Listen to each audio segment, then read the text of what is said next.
no nos movemos de la plaza, seguimos en Tinte 1 Televisión Costa del Sol conociendo la vida de Paco Ferrer. Nos hemos quedado repasando o haciendo un balance de esa visión ahora como abuelo, pero quiero que regresemos un poco a ese lado laboral, a ese lado profesional en el que la hostelería ha sido tu gran... tu vida, tu sector. No fue fácil el llegar, pero una vez que ya te aclimatas dentro de la hostelería y regresas de lo que es la mili, ¿cuál es el siguiente trabajo que afrontas, Paco? Pues también la hostelería. ¿En qué lugar? ¿En qué hotel? O pues trabajé en un restaurante aquí, poco tiempo, un restaurante que no eran mis expectativas, mis expectativas eran más grandes porque fue un restaurante de aquí, de un familiar de un tío de mi mujer, pero ahí las comidas que se daban mayormente eran para albañiles y porque entonces fue cuando se hicieron todos los edificios que están en el Gabonal, conocidos como Sofico, que entonces eran de Sofico. Entonces esos edificios estaban en construcción y ahí venían a comer todos los albañiles que estaban en esas. En fin, luego de ahí salté a restaurantes en la Carihuela, buenos restaurantes en la Carihuela, donde ya el servicio era más exquisito. Y en ese bar anterior del tío de tu mujer, el trato con el cliente era muy diferente, imagino. Era Sí. Más casi de menú, ¿no? O similar, ¿no? Eran de menú, bueno, ahí era una cosa más familiar, porque ese negocio lo empezó, además, la madre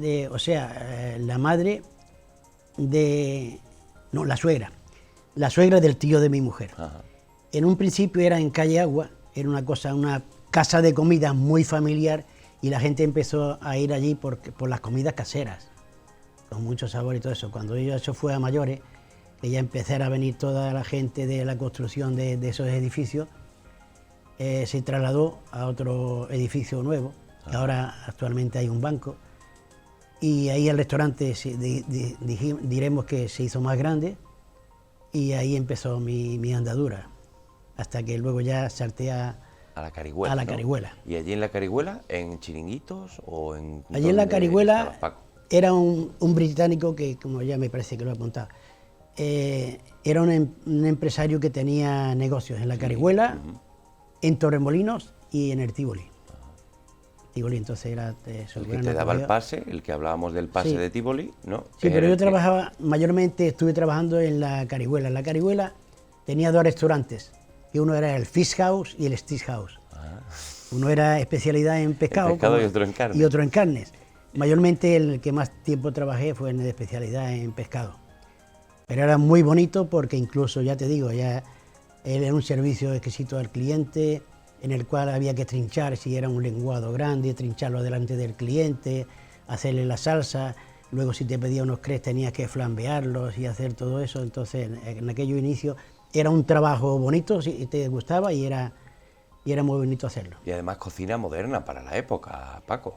Era una gran carta, había una gran carta, e incluso yo tenía los conocimientos de la gran escuela del Tritón, que en el Tritón había lo que era el menú, además de tener una carta aparte, el menú ya quisieran hoy muchos restaurantes de lujo tenerla, porque tenía 3 platos de primero, 3 platos de segundo, había un tercer plato también, el segundo solía ser de pescado, el tercero de carne, y luego los postres, muy elaborados, además de un gran buffet con toda la variedad de frutas y todo eso, que había 2 personas incluso en el buffet para ponerte la fruta, trincharla, pelarte, todo lo que el cliente quisiera. ¿Y tú siempre tenías ese trato directo con el cliente o a veces te tocaba cocina? No, cocina no, Nunca. Cocina nunca. Entonces, el que era cocinero era Dividido, cocinero, profesionalmente eso especialista, estaba ¿no? muy... Y los cocineros iniciaban de pinches de cocina, luego subían, era por partida de la carne, partida del pescado, partida de las salsas, y tenía un jefe de cocina, un segundo jefe y los jefes de partida, y luego los aprendices, los pinches. Yo, como lo mío era de restaurante, pues lo mío me tocó de sommelier. De sommelier es encargado de las bebidas. Ajá. pero las bebidas que teníamos que darlas a probar al cliente y todo. Sí, o sea, que exacto, era- no, y luego el servicio muy... el trato. Y hablando del trato, ¿cómo era con cocina? ¿Había alguna que otra tirantez? ¿No? Algunas cositas había, pero vamos, había que sobrellevarlas porque se imponía que si no nos llevábamos bien, pues malamente, si llevarnos bien ya costaba trabajo, llevarnos más, pues imagínate. Pero fruto todo también de la presión, del servicio, de... Sí, porque hay que decir que entonces, si no te enseñaba a nadie, el trabajo era enorme, y como era un trabajo que nadie te enseñaba y que tú tenías que eso, era esencial ir de los primeros a la mesa caliente para pedir tus platos, porque si te quedabas atrás, el servicio en redundancia iba atrasado y malamente. Claro. Y además no habría tantas manos como muchas veces a día de hoy hay, ¿no? En muchos restaurantes, ¿no? Bueno, no, que va, mucho, que va. Los hoteles eran muchos menos hoteles, eran para clases pudientes nada más, la clase media entonces no disfrutábamos de vacaciones, entonces los hoteles eran menos, era todo mucho más restringido. Y no salpicaba, imagino, que como a día de hoy el turismo, que el turismo llega al Arroyo, llega a Benalmádena Pueblo, en aquel momento se quedaría en la costa, ¿no? En aquello empezaron, aquí empezó el turismo con el hotel, aquí en Benalmádena, Siroco y Tritón, y luego esos fueron los hoteles principales, luego ya se fueron abriendo más hoteles, y el Alay también, en esos tiempos el Alay también, luego el Alay ya se especializó más en banquetes y tenía grandes salones para banquetes y para catering y para todas esas cosas. Luego con el tiempo yo me coloqué también en una empresa de catering, Lepanto, Sí, por supuesto. de la cual fui almacenista. Ajá. Y aparte de ser almacenista, pues todos los extras que podía pues los hacía también. Pero para verle algo de color, ¿no? Exactamente, Como que dice. era un suplemento al sueldo que entonces ganaba, y la verdad es que me venía muy bien.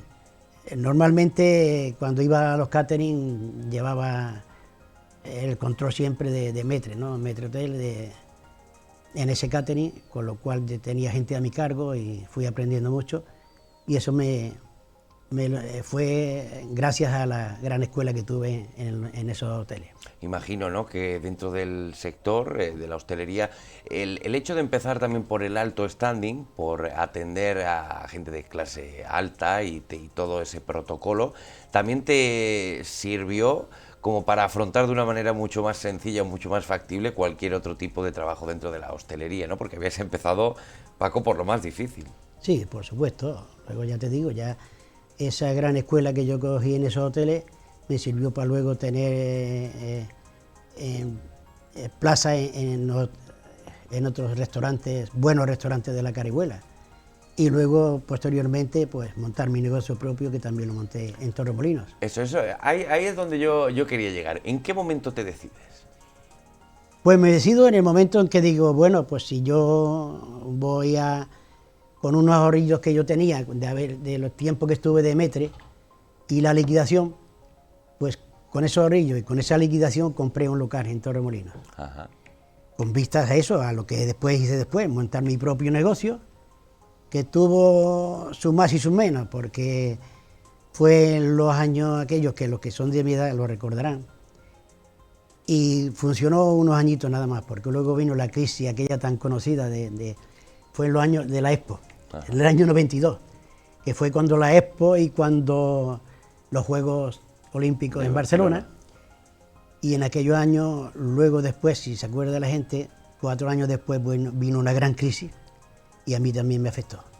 Me afectó mucho también una obra que hicieron en toda la avenida Carlos de Alexandre, que se levantó todo eso para hacer aparcamientos debajo, que ahora esos aparcamientos no valen para nada, porque son mínimos los coches que se aparcan allí, pero ahí están, esos aparcamientos.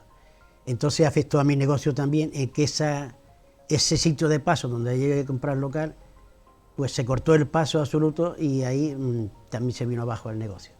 ¿Y qué enfoque después, era? ¿Un restaurante? Era bar-restaurante, sí. Bar-restaurante. Bar-restaurante. ¿Cómo se llamaba?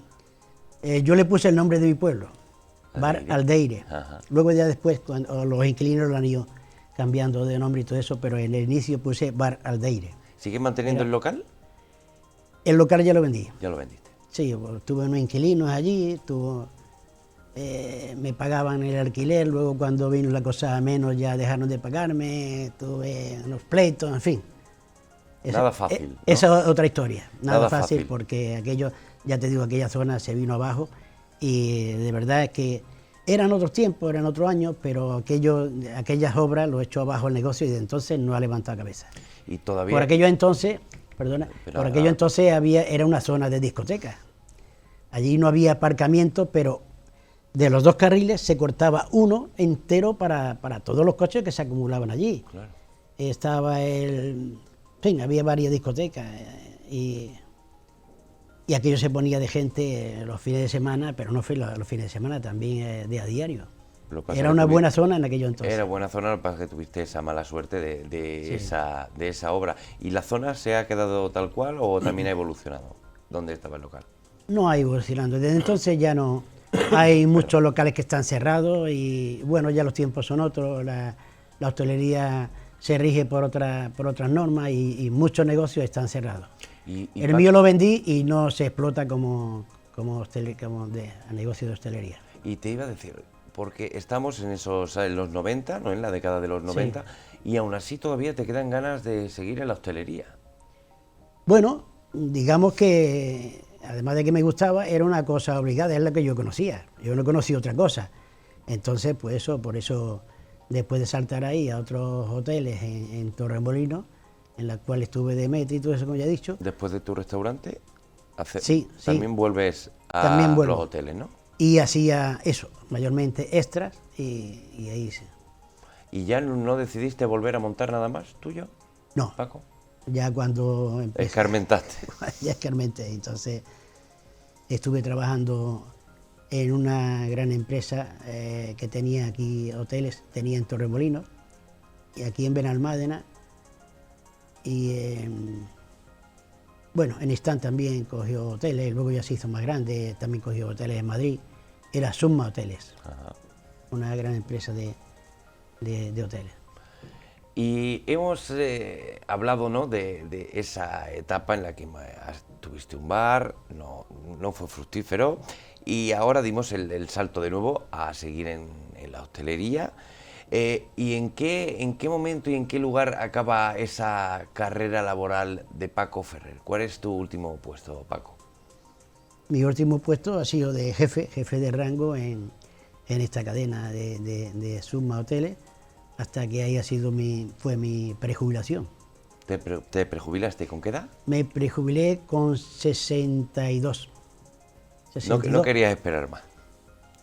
¿No? Te daban los números como no solamente que no me quería esperar más, sino que haciendo cuentas entre porque fue prejubilación, entre lo que me quedaba.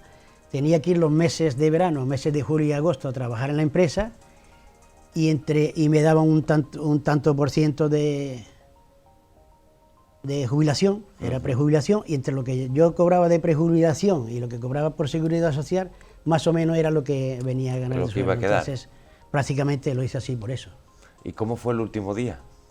Bueno, el último día fue fabuloso porque yo tenía, con todos los compañeros, porque yo he tenido a gala siempre de cuando empezaba alguno a enseñarles las cosas que yo sabía, y la verdad es que se me apreciaba mucho, aunque está feo que yo lo diga, se me apreciaba mucho y fue una gran fiesta cuando yo me jubilé.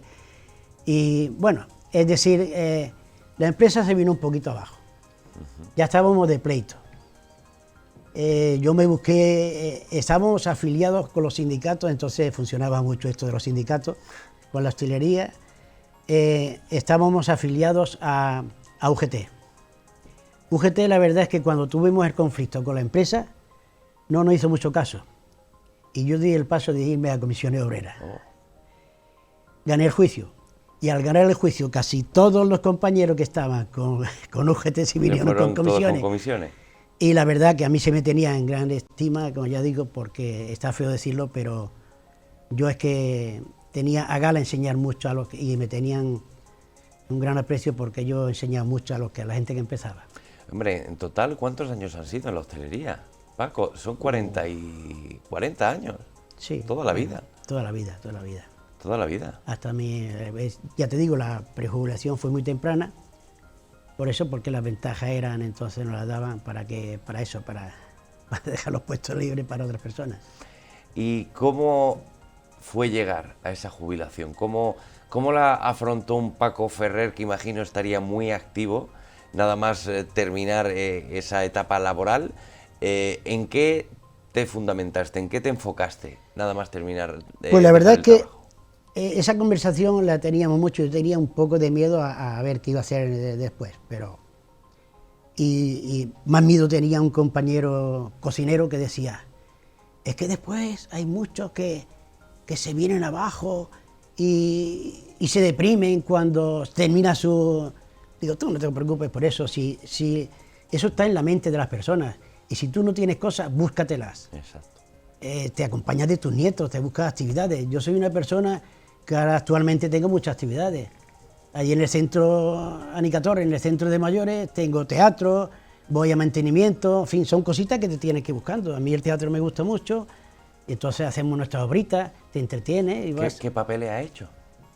Pues el papel de que más recuerdo tengo que hacíamos todos los años en el Día de los Santos, el día antes de los difuntos, hacíamos Juan Tenorio. Ajá. Y yo tenía el segundo papel más importante, que era el padre de Doña Inés, don Fernando de Ulloa. Sí, sí, además me suena porque Manolo Lozano nos contaba también... Manolo Lozano era el papel principal, que era el de don Juan, Exacto. y yo era el segundo papel, y bueno, el segundo, lo mismo que el de Doña Inés, eran igual los dos papeles de largo, porque yo era el padre de Doña Inés, y era un papel largo también, y ese es el papel que mejores recuerdos tengo. ¿Y te gustaba te gustan esos pinitos? Me gusta, ¿Sí? Me gusta porque en un principio yo, en mi pueblo, hice unos pinitos también, a esa edad, hicimos unos pinitos allí, teníamos un taller de teatro perteneciente a la parroquia. Qué bonito. Pero que hacíamos obras de buena envergadura, el Médico a Palos, obras de 3 actos, luego hacíamos sainetes, y en las obras que hacíamos allí en el pueblo, recuerdo que íbamos a los pueblos de alrededor y teníamos una entrada muy asequible a las personas, pero ese dinero que recogíamos era para Cáritas, para Cáritas parroquial allí en el pueblo. Con un fin solidario, qué bonito. Sí. Y además del teatro, ¿qué más? ¿En qué más gasta ahora su tiempo? Paco Bueno, Ferrer, además de sus nietos, de sus hijos, pero sobre todo en hobbies. ¿Qué es lo que más te gusta hacer? Hobby prácticamente solamente ese, y luego voy a mantenimiento por las mañanas, y luego ya dedico mi tiempo a ayudarle a mi mujer en cocina y compras y todo eso, lo que puedo, en faenas de la casa, y sobre todo los nietos. La nieta, que si vas a llevarla al colegio y después a recogerla, y pues las tardes, pues si me voy a teatro o vamos ya a sitios de esparcimiento y... Sin parar, casi sin tiempo. Y hablando de tiempo, ¿cuánto tiene esta foto, Paco, esta foto que estamos viendo aquí? Esa foto fue un viaje que hicimos a Galicia y tiene, pues, no me acuerdo el tiempo que tiene, ahora recuerdo. Pero vamos, ahí se ve, somos jóvenes, un viaje que hicimos con unos compañeros y yo. Fue el primer viaje que hicimos a Galicia. Y después hicimos otro viaje, luego ya con esos mismos compañeros que viven ahora en Torremolinos, que fuimos hace unos días a visitarlos, hemos hecho otro viaje a Canarias, en fin. ¿Os ha gustado viajar, no? Nos gusta mucho, es nuestro hobby principal. ¿Tienes algún destino próximamente ya elegido para...? Pues no quiero develarlo. ¿No? Vale, bueno, pues luego me lo dices, luego fuera del micrófono me lo dices, pero sí. También cómo se abre la mente viajando, ¿verdad? La mente se abre, ya ves tú, a nosotros, ya te digo, nos gusta mucho conocer, incluso conocer otras culturas. Pues hemos viajado en Egipto, hemos viajado a Praga, Viena, Budapest. Precioso. En fin, ese cambio de cultura y de otra... Pues hay muchas personas que dicen, yo a Egipto no, para ver ruinas y eso, bastante tenemos aquí. Precioso. Pero es precioso porque conoce otras culturas, y eso de estar en un hotel y 50 metros más arriba, ver la gente buscando comida, buscando alimentos en la escombrera, ese contraste de eso, pues, aquello es una es pasada. bueno conocerlo. No es agradable, pero es bueno conocerlo para comparar en el ámbito que nos movemos. Sí, ¿no? Y a nivel del país de Egipto, Sí. Mucha diferencia social, conforme se baja el Nilo también aumentan esas diferencias, porque el Cairo es cierto que está muy desarrollado, Claro. pero Luxor, Comombo son ciudades que se Y sostienen. nosotros hicimos un crucero por el Nilo y estuvimos 4 días en el Cairo y 4 días de crucero. Y la verdad es que eso, los contrastes que se dan de tú estar ahí, de hecho estuvimos en un gran hotel. Exacto, sí, sí, todos son hoteles o de 5 estrellas o superiores Sí. en el Cairo, Este era de 4 estrellas, pero de lujo. pero de lujo. Claro. Sí, de sí, hecho, sí. de hecho coincidió que estuvimos allí el día del enamorado y nos costó trabajo comer allí porque lo que era una planta entera la cortaron Solo porque para cenar. iba un jefe, un jeque árabe allí y aquello fue bueno. De hecho teníamos que entrar por la puerta como en el aeropuerto con control de todo, De y todo, de exhaustivo. tarjeta, de nombre, sí, Sí. sí. Yo recuerdo, y yo además tengo la suerte también de haber estado en Egipto, y es lo sorprendente, ¿no? Como estás en el hotel tan tranquilo y llega las mujeres de los jeques, porque no son una, son varias, sí. ¿verdad? Y Eso además lleva nos un séquito impresiona por enorme. el salto cultural, ¿verdad? Ese séquito que no estamos acostumbrados y, Claro. que te llama poderosamente la atención. ¿Y qué otro país también te ha Es una cautivado? cultura diferente, esto del Cairo es una Muy cultura diferente. diferente. Una Porque locura, una ciudad que no lo duerme. mismo que vemos en la televisión lo ves in situ, Sí. porque esto de ver la carne colgada en las calles allí cagada de mosca, eso se ve allí y in una cosa situ. muy interesante que me pareció, que ellos, o sea, es decir, el IBI no se paga salvo que la vivienda esté terminada. Bueno, ¿Y qué ocurre? Yo hasta ahí ya no llego. No, te Sí, lo digo sí. porque... ¿Y qué ocurre? Que allí no terminan ninguna vivienda para no tener que pagar el IBI. Es decir, cuando Claro. acaba una planta, inician la siguiente para seguir de obra y no tener que pagar, ¿no? Esos impuestos, pero que lo que te dice es otra cultura, otra forma de vida, una ciudad que no duerme.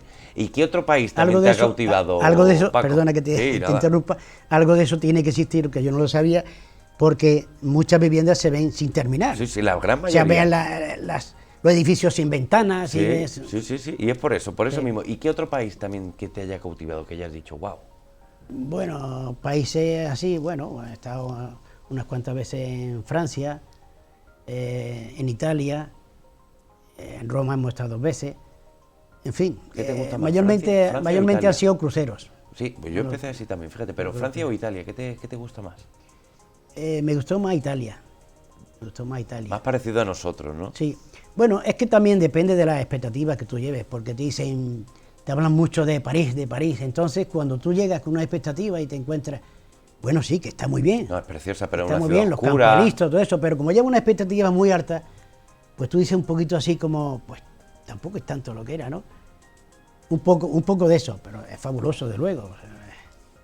No, Pero me totalmente. gustó. París, Roma. Me gustó más Roma porque es, no sé, yo lo veo más latino y a lo mejor es por eso, ¿no? Sí, Pues se en parece Roma ya mucho hemos más a estado, nosotros. en Roma ya hemos estado 2 veces, con la suerte de que nos dijeron, bueno, pues cuando vayáis al Vaticano, ¿y qué va? Eso hay que sacar entrada con no sé cuánto tiempo de Sí, no sé antelación. cuántas horas. Y si no, una larga espera y una cola.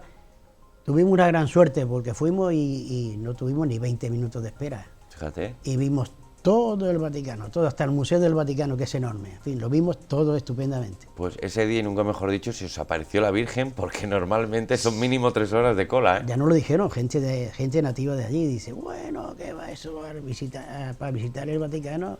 Si no venís con entrada, hay largas colas y tuvimos una suerte enorme.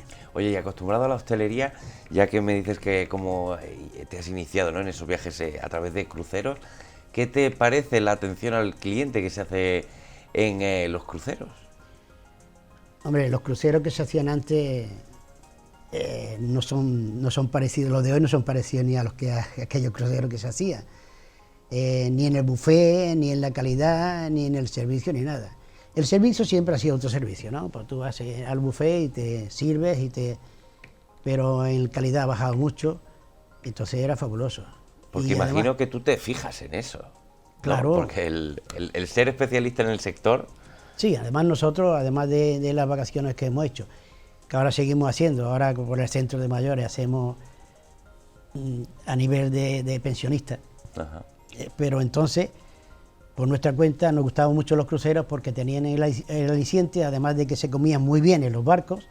En el barco tenías de todo, desde una atracción que eran fabulosas. Nosotros hemos visto atracciones que aquí cuando venían a Artívoli tienen muy poco que desear las actuaciones que hay en los barcos, el equipo que hay de animación, el entretenimiento, los ballets que hay, estupendo, y tiene el aliciente eso de que en el barco tiene de todo, y luego tiene otro aliciente de que cada día está en un puerto, con lo cual visitan muchas ciudades, y eso es muy enriquecedor, y a nosotros, a mi mujer y a mí, nos gusta mucho viajar. Eso sí, cuando es nuestro hobby favorito. Eso sí, Paco, cuando acaba un crucero necesita también unos días de recuperación, porque el ritmo... Vienes agotado.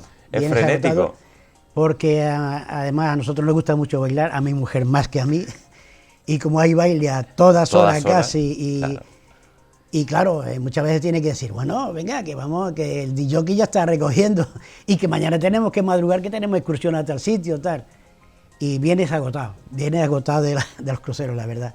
Es así, si necesitas, como muchas veces se dice, ¿no?, otra semanita más de sol y playa para poder recuperarse, pero claro, ¿dónde mejor además, que aquí en Benalmádena? Yo no soy mucho de sol y playa, yo soy más bien de secano. Mi mujer sí disfruta la playa, yo la verdad es que no, pero bueno, necesita reposo cuando vienes de un crucero. Sí, necesitas reponer fuerzas porque el gasto energético es muy alto. Y te quería yo, bueno, dime, Paco. Curiosamente, mi mujer... En un principio decía que ella en un barco... No quería. Ni nada, que ella que tenía que darle un golpe en la cabeza para poder meterla en un barco.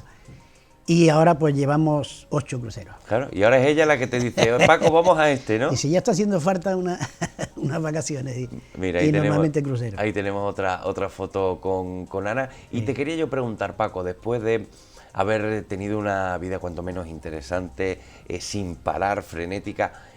¿Qué le quedaría a Paco Ferrer por hacer? Hombre, por hacer viajes. Viajes y seguir con mis nietos y con mis hijos, que esa es mi pasión. Y luego mi cofradía.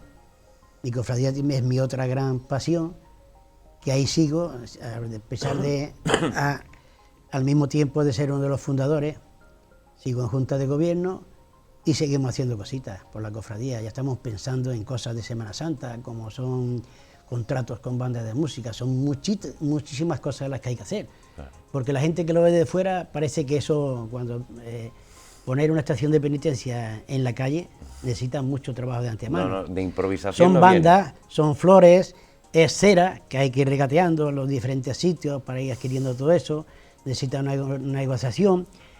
Cuando, por ejemplo, hablándote, por ejemplo, de bandas nada más, cuando es para cualquier día de la semana, que no sean Jueves y Viernes Santo, no es muy fácil encontrarlas. Pero cuando un Viernes Santo hay procesiones en todos los pueblos de Andalucía, tienes que con mucho, incluso con años de antelación, tener un contrato con esas bandas. Entonces, todas esas cositas hay que irlas madurando, practicando, regateando, en fin. La cera, por ejemplo, que se necesita. La cera que se necesita, hay varias casas que tienes que ir regateando y tienes que ver en el sitio que te cuesta menos. Luego las palmas para el Domingo de Ramos, porque nosotros tenemos 2 estaciones de penitencia. Empezamos solamente con el Viernes Santo, luego al poco tiempo pues salimos también con la Pollinica, salimos a hacer el Domingo de Ramos, con lo cual se necesita doble de esfuerzo y es doble de difícil todo. Y además, Paco, estamos en diciembre, ya mismo empieza a oler a incienso. ¿Cómo?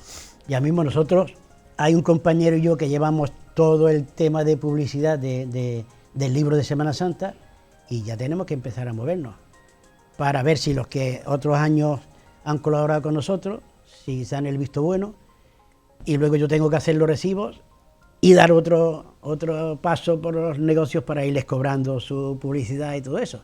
Claro. Que el libro de Semana Santa, pues con la publicidad y si la Diputación nos ayuda, pues casi nos sale gratis lo que es la impresión y luego el reparto, pues ya te digo, se van repartiendo los libros a los diferentes comercios, los que quedan luego se reparten en Casa de la Cultura y en Casa Hermandad y en la iglesia, pero hay que irlo cobrando también. Y hay que empezar ya. Qué mérito, claro, que no se escape nada. Eso lo llevamos 2 personas. Qué mérito, los fíjate, más antiguos, precisamente solo los más entre antiguos. 2 personas. Sí. Pues fíjate, y Paco, se nos ha pasado el tiempo volando. Ya nos hemos ventilado la hora. ¿Qué te ha parecido? ¿Has estado cómodo con nosotros? Hombre, sí, porque aunque ya te digo, en un principio digo que me cuesta un poquito hablar de mí, pero en fin, ya decía que algo tengo que decir y desgranando un poquito la vida laboral con la vida personal, familiar y de nuestra cofradía y todo eso, pues no se me ha hecho largo. Nada, pues para mí, Paco, ha sido un placer tenerte aquí. Muchas gracias por este tiempo que nos has dedicado. Gracias a vosotros por darme esta oportunidad y encantado. Para nosotros, de verdad, te reitero que ha sido un auténtico placer. Nosotros vamos a cerrar este programa de La Plaza, aquí en 101 Televisión Costa del Sol. Nos vamos a marchar, pero si les parece, vamos a rescatar otros momentos también de este primer trimestre de temporada en el que hemos conocido muchas figuras, muchos personajes que nos están ayudando a encumbrar, a situar a Benalmádena, como lo ha hecho Paco Ferrer. Nos vamos a marchar, que tengan muy buena noche, pero ya saben que seguimos con más piezas y con más toques de La Plaza aquí en 101 Costa del Sol.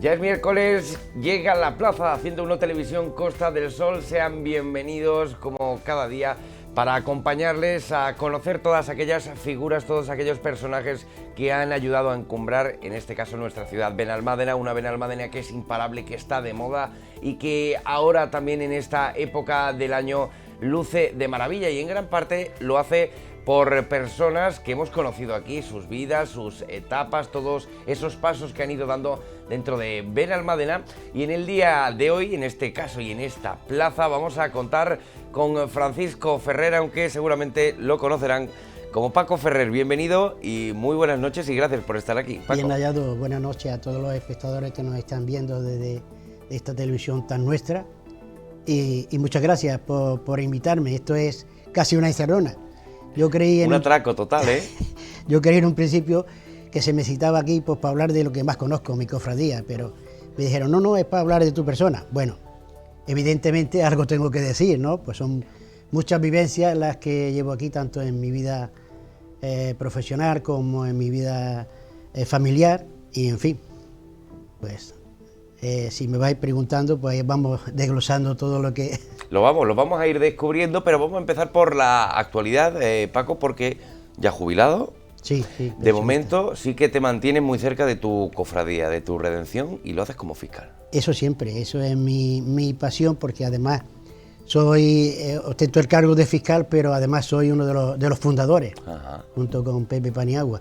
Nada más que quedamos 2 fundadores en Junta de Gobierno, de los cuales tengo el orgullo de ser uno de ellos. Pepe Paniagua, que además estuvimos hablando de él la semana pasada con Salva Burgos, casualmente, fíjate, su yerno, efectivamente. Y cuéntame, ¿qué hace o qué debe hacer un fiscal en una cofradía? Hombre, un fiscal, normalmente, la palabra lo dice, es la parte jurídica, digamos, de la cofradía, para pleito y para todo eso, pero como en este caso, gracias a Dios, ni tenemos pleito ni tenemos conflictos, pues soy uno más de la Junta de Gobierno que participamos todos en cosas comunes. ¿Y cómo nace la redención, Paco?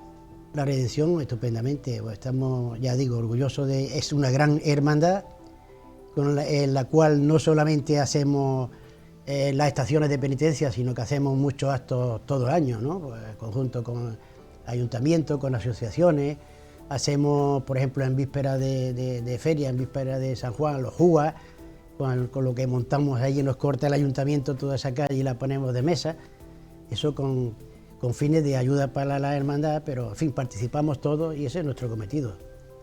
Yo, por ejemplo, soy el encargado de alquileres, porque tenemos un gran salón de tronos, lo alquilamos para eventos, y entonces yo soy el encargado de contactar con los que quieren algún alquiler, si la fecha no lo permite y no lo estamos ocupando para cosas nuestras de la cofradía. Mira qué foto tenemos a Fortes, tenemos también a Enrique Moya, tenemos a Fernando Sanz. Cuéntame esta foto, Paco. Esa foto es de que hicimos pregonero, estando yo del hermano mayor, que fui hermano mayor de la cofradía de los años de 2008 al 2011, el segundo hermano mayor que tuvo esta cofradía, después de Pepe Paniagua, y trajimos como pregonero a Fernando Sanz. Fue Fíjate, pregonero casi nada, de en nuestra... aquel momento, presidente del Málaga, o ya Sí, no. había vendido el club en esa época. No, todavía era presidente. Todavía era presidente. Todavía era presidente del Málaga. E imagino que fue un boom. Sí, aquello fue un boom. Bueno, se crearon muchas expectativas, pues según él que no lo presentó y propuso que fuera el pregonero, iba a venir muchísima gente de Málaga, aquello iba a tener mucha repercusión en los medios. Luego no fue así, vino con muy poquita gente de su familia y todo eso, pero aquí sí fue impactante, aquello fue por lo menos, entonces los pregones los damos en la Casa de la Cultura y se llenó. Luego después los pregones ya pasaron de la Casa de la Cultura a la parroquia, a la iglesia, pero aquello entonces pues fue relevante. Imagino que no tiene que ser fácil montar una hermandad, desarrollarla para llegar a ser lo que es hoy en día, ¿no, Paco? No era fácil porque aquí no teníamos como en Málaga, no teníamos esa cosa de las cofradías, aquí no se conocía. Pero en fin, formamos un grupito que a fuerza con mucho esfuerzo y mucho trabajo lo fuimos confrontando bien. Yo además me gustó mucho, me encantó cuando en los inicios, las primeras noticias que tuve de que se iba a formar una cofradía, porque yo venía de mi pueblo, que allí mi padre pertenecía siempre a una hermandad, se llamaban los Hermanos del Señor, que era una hermandad no estilo de la de aquí, ¿no?, como las cofradías de aquí, sino más estilo pueblo, con menos rimbombancia en las procesiones, muy modesta, pero era tradicionalmente muy bien vista allí en el pueblo. Y ahora que hablas del pueblo, de tu padre, vamos, si te parece, empezar de manera ya cronológica, porque ¿dónde nace Paco Ferrer? Yo nací mi pueblo se llama Aldeire, muy poco conocido, un pueblecito pequeño metido en sierra, en una parte de Sierra Nevada, por la parte norte, digamos, de la Alpujarra almeriense. Ajá. Perteneciente a Marquesado del Cenete, por la zona de Guadix. Una zona fresquita también, una zona de frío. Una zona muy fría, allí metida en Sierra Nevada, pero bueno. Aunque yo puedo decir que me vine de allí con 17 años, que puedo decir que soy del Arroyo de la Miel, porque vamos, si con 17 años, en aquellos entonces 17 años no eran los 17 años de ahora. Para nada. Porque la cultura era diferente. Te hablo de la época que no había ni televisiones en las casas. Efectivamente. Entonces el nivel cultural, no es que fuéramos más torpes, sino que el nivel cultural no se correlaciona con el de ahora.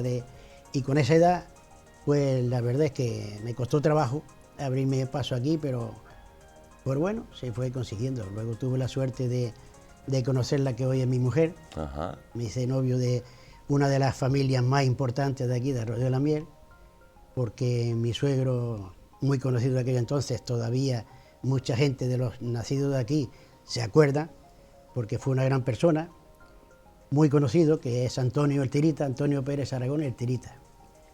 Y fue gran persona que tiene una calle a su nombre puesta, y fue muy conocido por dos cosas.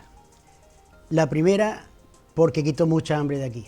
En aquellos años pioneros que venían gente de otros pueblos, venían con muchas necesidades, y mientras se establecían y se establecía su vida laboral y buscaban una casa, estaban de alquiler, pues pasaban muchas calamidades, y mi suegro pues ayudó mucho a todas esas personas, ¿no? Yo he conocido siempre, cuando iba a casa de mi suegra, una gran olla, y ella siempre lo decía, juntamente con lo que mi suegro, que allí podía comer todo el mundo. Él gozaba económicamente de cierta estabilidad, porque fue, digamos ya de paso, que fue capataz del padre de Celia Villalobos. Ajá. Entonces, cuando se le puso la calle a su nombre, vino Celia Villalobos. Aquello fue rimbombante porque entonces ella era diputada y se puso a la calle, en fin, vinieron hasta con su escolta y todo eso.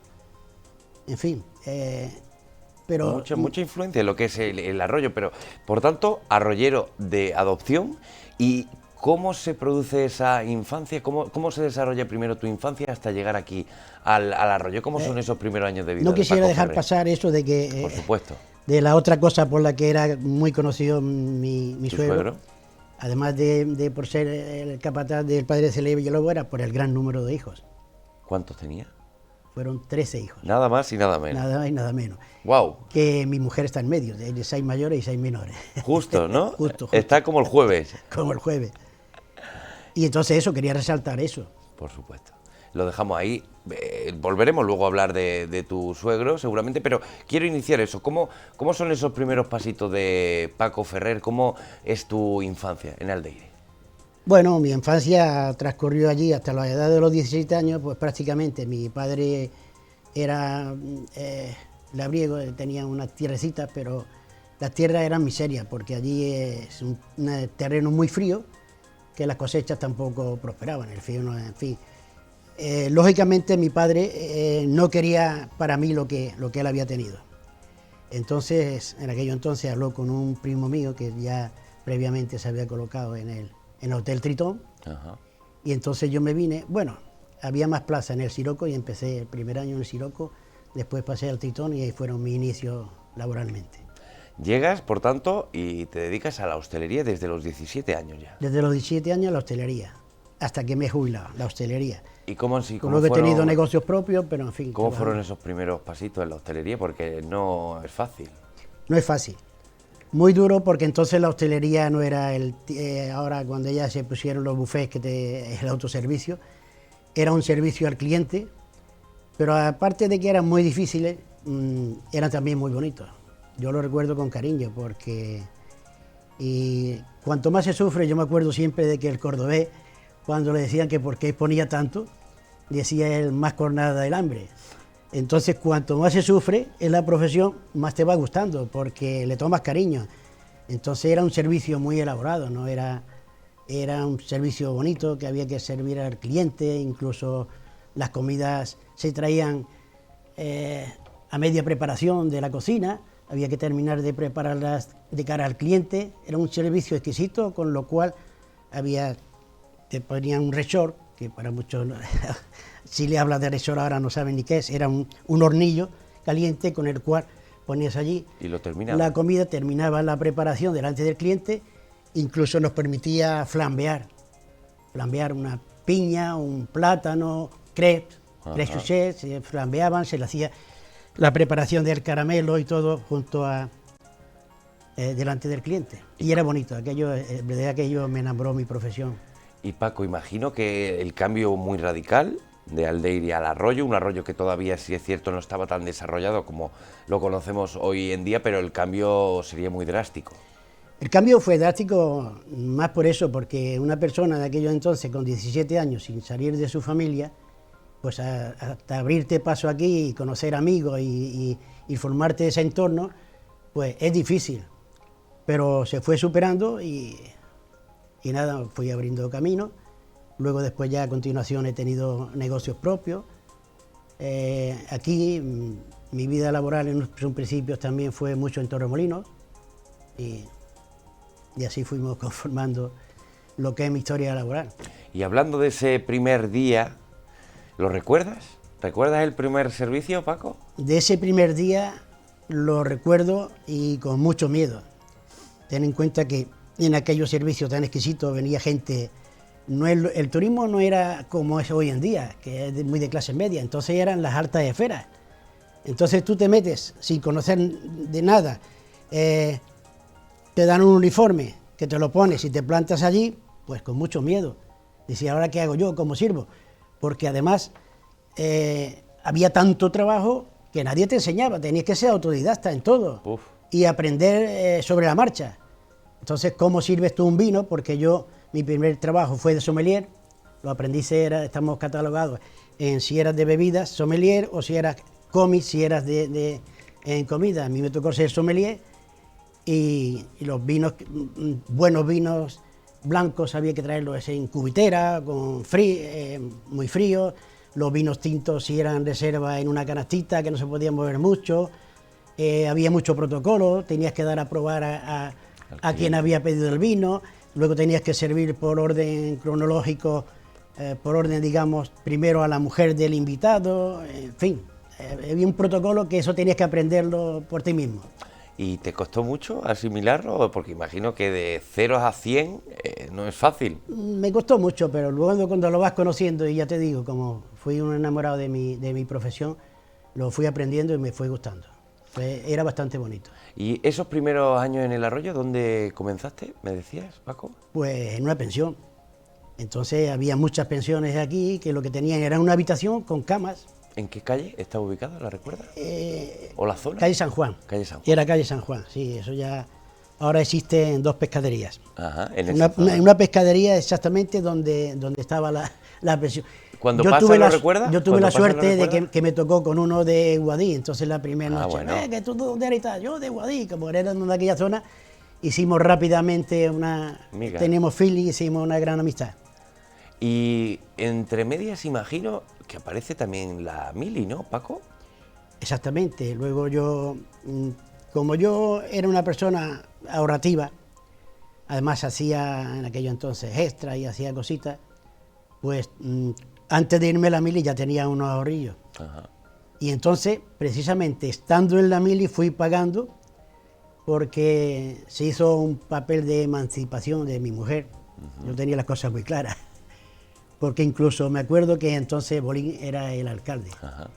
Y en el patronato de San Juan Bautista, que es lo que hoy llamamos Piso del Cura, ese patronato lo tenían don Antonio Martín, el cura, y Enrique Bolín. Ajá. Algo tenían que ver todo eso. Y recuerdo que al hacer la emancipación de mi mujer, me dijo, dice, ¿tú sabes lo que estás haciendo? Me dijo Enrique Bolín.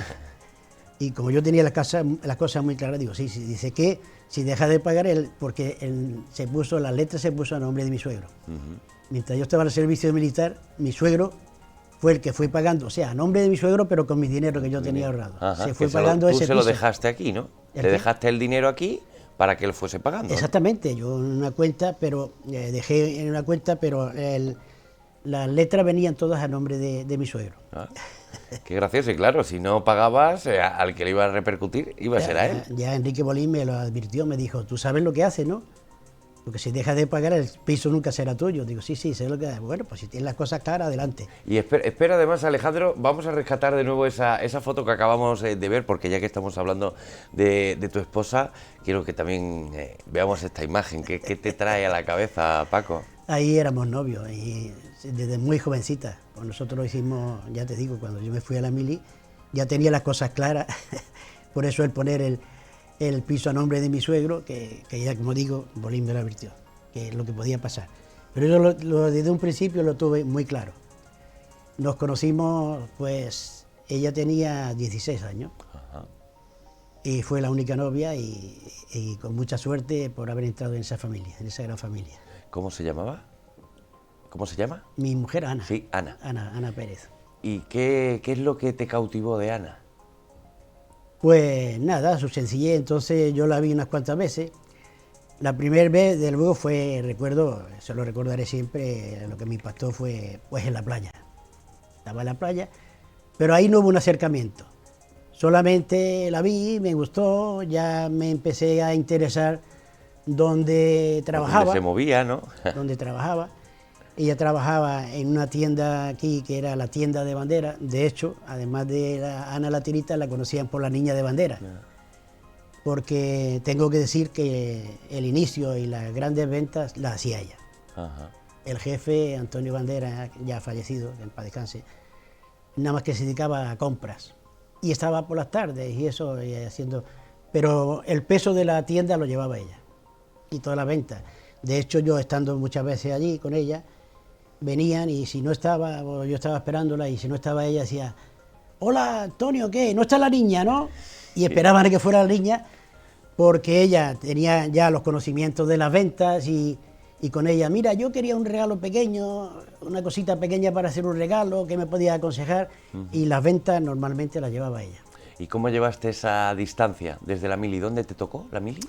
La mili me tocó, en Cartagena hice el periodo de instrucción. También y luego el destino fue en San Fernando. Ah, en San Fernando. San Fernando, Infantería de Marina. De Marina, claro. Año y medio. allí. Nada más y nada menos. ¿Y qué tal fue la experiencia? Bueno, muy larga, muy prolongada, pero vamos, allí tuve la suerte también de, me cogieron obligado para hacer el curso de cabo, saqué buena nota, estuve de cabo segunda y eso me quitó me libró de hacer muchas guardias, porque un compañero mío y yo, un compañero que era de Bilbao, pues nos presentábamos voluntarios para hacer, porque íbamos desde San Fernando, íbamos muchas veces por la Infantería de Marina, hacía muchas maniobras de desembarco y todo eso, y teníamos que ir al Rancho La Bola o a Rota por munición. Pues, quien no sabe eso, era una cantidad de munición enorme que se metía en los barcos. No sé por qué tenía esa estrategia, una cantidad enorme de cajas y cajas de munición para cada desembarco que se hacía. Entonces nosotros íbamos de escolta de munición para cargar los barcos con todo aquello. Entonces nosotros, el presentarnos voluntarios es porque nos libramos de muchas guardias. Y entonces nos libramos de muchas guardias, estando en la plana mayor que hacíamos esas guardias. ¿Qué fue la experiencia que no olvidarás nunca de la mili? Hombre, de la mili la experiencia era que era muy sufrida cuando teníamos que hacer grandes marchas íbamos con todo el armamento, con todo el equipo, aunque yo, por ejemplo, al salir ya de cabo, fui cabo segunda, y ya me libraba por lo menos de llevar el machete, porque yo llevaba pistola, pero tienes que llevar el correaje, tienes que llevar lo que era el poncho. Y el peso se notaba. Y el peso era grande, y las grandes marchas que hacíamos, eso era lo más penoso. Por lo demás, todo muy bien. ¿Mucha distancia en esas marchas? Pues lo menos de 17 kilómetros hacíamos algunas. Cargando con el petate, lo que llamamos el petate, que era entre tres petates de esos se hacía una tienda de campaña. Ah. Llevabas mantas, en fin, los que íbamos según el armamento que teníamos. Yo pertenecía a morteros, la sección de morteros, y llevaba el goniómetro. El goniómetro es, digamos, el cacharro con el que se miden las distancias. Se ponían dos jalones y se midían las distancias para luego corregir la puntería y todas esas cosas. Dentro de eso era un privilegiado porque tenía que llevar menos peso, y ya te digo, la mili, pues muy bien, muy buenos recuerdos también. Pero mejor recuerdos fue, imagino, que la vuelta, ¿no? Hombre, regresar y estar de nuevo con Ana. Por supuesto. Los privilegios que yo tuve en la mili, pues que cada maniobra que hacíamos, pues nos daban día a día de permiso. Como hacíamos muchas maniobras, pues ya me escapaba o bien al pueblo, mayormente aquí, porque aquí es donde tenía la novia. Y una vez que llegaste ya aquí al arroyo, ¿volvías a cuentagotas al Deire o cómo lo hacías? Sí, allí cuando en los inviernos, mayormente, porque si trabajaba en la hostelería, las vacaciones nuestras eran en invierno. En temporada, entonces se trabaja mucho de temporada, que era de marzo a octubre. Luego ya cuando al colocarme fijo, ya era todo el año. Pero en un principio los trabajos de temporada, de marzo a octubre, y entonces en el pueblo compaginaba, iba al pueblo. Luego ya cuando mi novia ya fue entrando más conocida en la familia, pues viajaba incluso con ella allí, al pueblo, y así fue transcurriendo. ¿Y cómo te recibía el pueblo y la familia cada vez que volvías? Hombre, allí con los brazos abiertos, pero no solamente no solo tu familia, sino todo el vecindario, ¿verdad? Mis tíos, y aquello era muy bien, muy bien. ¿Cuántos hermanos tenías, Paco? Yo tengo una hermana. Una hermana. Solamente una hermana. Sois dos. ¿Y ella es mayor que tú? Ella es menor. Ella es más pequeña. Yo soy el mayor de los dos. Más pequeña. ¿Y cómo fue esa infancia con ella? ¿Qué distancia de edad os lleváis? La infancia, ya te digo, como yo me vine aquí antes de los 17 años, pues tengo recuerdos de que mis padres fueron prosperando lo poquito que podían. A duras penas se metió en una casa, porque primero en mi niñez vivía de alquiler. Porque ya te digo, mi padre lo que tenía unas tierrecitas de labranza muy míseras, y costó trabajo abrirse paso. Cuando fue prosperando se metió en una casa que, por cierto, con los primeros dineros que yo ahorré aquí, terminamos de pagar esas letras que todavía debía a mi padre, en fin, y con gran orgullo para mí hacerlo.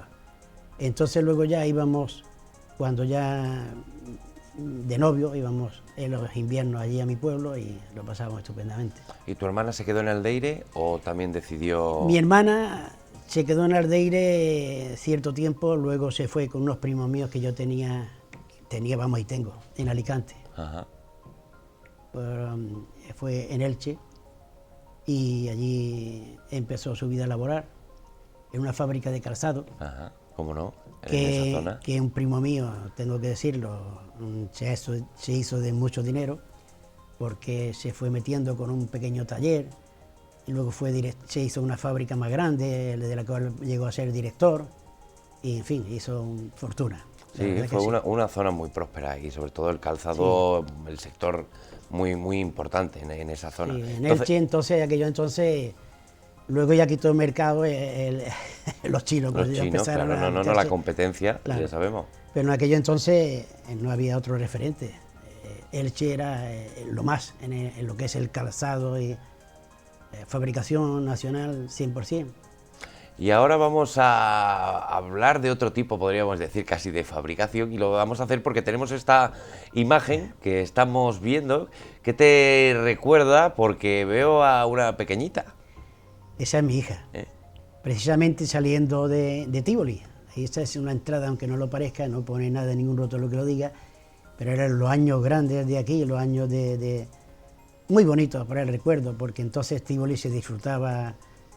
Yo, como tenía la suerte de trabajar con un empresario que tenía negocios en La Carihuela, en Torremolinos y aquí en Tívoli tenía también otro negocio, un británico, pues tenía la suerte de tener el pase a Tívoli, que entonces se sacaba el carnet, pues yo lo tenía gratis, e iba mucho con mi hijo la prueba de la foto se remite de que mi hija pequeña visitaba mucho el Tívoli. Todavía no había llegado el chico, ¿no? No. Bueno, el chico, mi hija tendría ahí... ¿4 añitos? Sí, se llevan 4 años. Pues mi hijo, sí, ya sí. Mira, qué foto más preciosa. ¿Qué foto es en la comunión? Esa fue la comunión de mi hija. Ajá. ¿Cómo se llaman tus hijos, Paco? Mis hijos se llaman Daniel y Patricia. Daniel y Patricia. ¿Y qué ves reflejado de ti o de tu mujer Ana ahora en ellos? Bueno, tenemos muchas cosas que son similitudes. De hecho, hace poco nos tomaron una foto y tenemos, mi hijo y yo, la misma postura. La casualidad de estar los dos mirando al mismo sitio, con las manos en la misma posición, serán casualidades, sí, pero vamos, son muchas cosas que se reflejan. ¿No? Mi hija tiene muchas cosas muy similares a mí. En el aspecto físico, digamos, aunque ella femeninamente es muy femenina, pero en muchos aspectos es muy parecida a mí, incluso más que mi hijo. Mi hijo en ese físicamente más a la parte de la madre. Y hablábamos antes que también eres ya abuelo. Soy abuelo también. ¿Cómo se lleva eso, Paco? De dos preciosos nietos. Hombre, eso se lleva con mucha alegría y son la alegría de la casa, porque de hecho, como los padres trabajan, pues nosotros hacemos de padres también, además de abuelos. Y en fin, yo de hecho tengo que ir por mi nieta. Cuando el padre trabaja de mañana tengo yo que llevarla al colegio y recogerla casi siempre, porque trabaja de mañana o de tarde, el horario es el que tengo yo que ir a recogerla a ella y encantado. Como en la casa, porque al trabajar los dos fuera, mi mujer sigue cocinando para todos, que también es un trabajo, pero es una gran alegría, porque nos concentramos todos allí. De lunes a viernes somos 8 en casa, entre hijos, nietos y yernos. Y empaparse también de esa divina juventud. Fíjate, vamos a aprovechar, Paco, para que mires a esa cámara, que es la tuya, y le diga algo a tus nietos, un consejo de por vida que tú creas que les puede o les debe acompañar. Hombre, pues a mis nietos les diría que sigan en la línea que van, que se acompañen como siguen ahora con buenas compañías, que eviten todo aquello que pueda perjudicarle. Y yo a mi nieto, que ya tiene una edad que está despertando, ya adolescente, pues le doy consejos, los consejos propios que se le dan a todos los nietos, ¿no? Que tenga mucho cuidadito, que no empiece a fumar, que se empieza fumando tabaco, luego se van a cosas mayores. En fin, los consejos propios que se le dan, que siga muy bien con los estudios, que sacan los dos muy buenas notas, están muy contentos, y esos son los consejos generales que se le va dando a los nietos. Pero al abuelo se le cae la baba, ¿no? Imagino que a la Hombre, abuela también. Hombre, por supuesto, son nuestra alegría. Dice que no es que se quieran más que a los hijos, sino que Es otra forma. como es de otra forma, porque por temas laborales y por temas de tiempo, a los hijos no, aunque le hayamos querido mimar, pero no hemos estado tan pendientes como estamos ahora, y las vivencias son mayores con los nietos que con los hijos. ¿Te esperabas esta faceta tuya de abuelo? ¿Tenías ganas de afrontarla?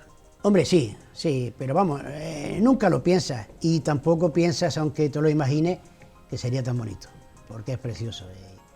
Y además, cuando se está tan orgulloso de los nietos, pues vivirlo es fabuloso. Tiene que serlo, tiene que serlo. Yo ahora te hablo como padre, que lo he sido hace recientemente y es cierto que es indescriptible. Entonces Pero mi mi madre ya me transmite que lo de los nietos es todavía muy superior, Paco. Si te parece, vamos a frenar aquí el programa, lo vamos a hacer para tomarnos un respiro, vamos a cerrar este bloque y seguimos hablando y descubriendo la vida de Paco Ferrer aquí en la plaza, así que no se vayan porque seguimos en 101 Televisión Costa del Sol.